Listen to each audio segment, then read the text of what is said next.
Hello guys, welcome છે blog કિશોર કચેરિયામાં. તો આપણે આવી ગયા છે વાડીએ અને આપણે આજ વાવણીઓ કર્યું હતું એને 8 દિવસ થયા છે અને માંડવી કમ્પ્લેટ ઉગવા માંડી છે. જો આવી રીતના કંઈક થઈ ગઈ છે કાયદેસર હારે, અને માંડવી હારામાં હારી ઉગી એકદમ ઘાટી અને માપની. અને વરસાદ સવારનો ચાલુ હતો, બપોર સુધી છાંટા વરસે રાખ્યા. અત્યારે બંધ થઈ ગયો, હવે આવવાની તૈયારીમાં લાગે છે એવું લાગે છે. માંડવી 8 દિવસ થયા અને આવી કંઈક હારે થઈ ગઈ છે. જા કાયદેસર હારે, અને માંડવીનો ઉગાવો પણ એકદમ સારો.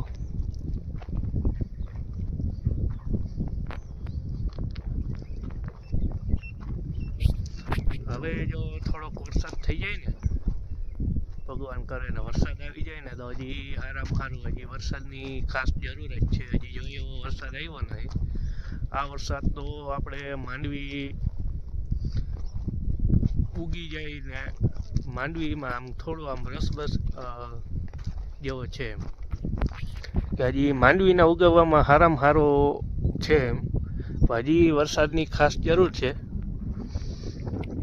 હવે વરસાદ આવી જાય તો સારું છે. અને માંડવી કેવી ઉગી કોમેન્ટ કરીને કહેજો. વરસાદની ખાસ જરૂર છે. હવે જો આવી જાય ને તો આમાં હવે સીતાફળ લાગવાની તૈયારીના મોડમાં છે. ફૂલડા આવી ગયા છે. સીતાફળ ખાવા હોય તો આપણી વાડી આવી જાજો. આ આપણી ઓયડી.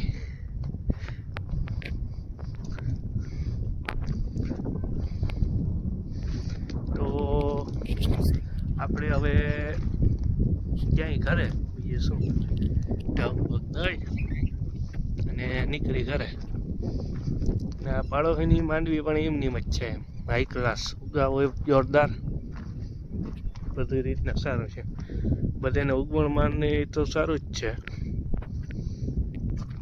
હવે આપણે આ ઢગ દઈ અને ઘરે ક્યાંય બીજું શું. તો મિત્રો આપણે આવી ગયા છે ઓરિંડા પૂરવા.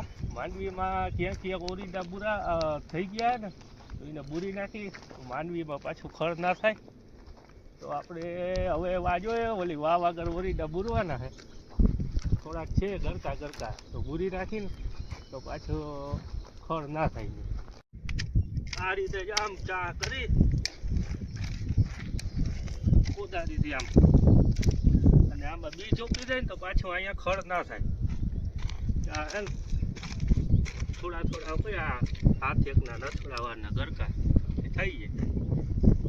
વરસાદ સારું છે, કુલરિયા જેવો હતી, ખોદવાની ભારી મજા આવે.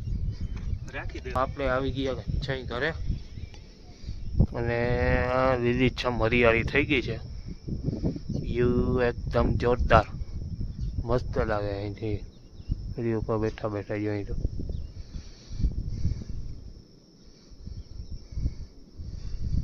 તો મિત્રો મળીએ હવે ફરી નવા બ્લોગમાં.